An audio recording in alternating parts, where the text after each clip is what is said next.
In this tutorial, I want to show you how you can show or not show the expand and collapse buttons whenever you're printing a pivot table in Excel.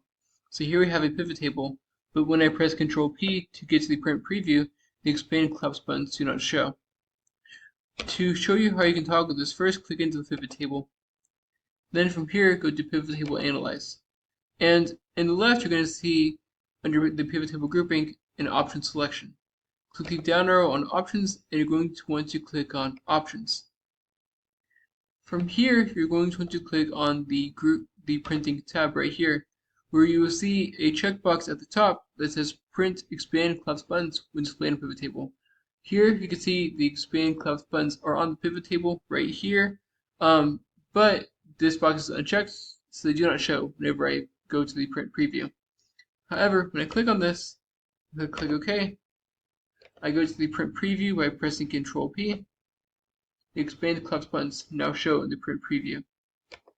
But I go back to the setting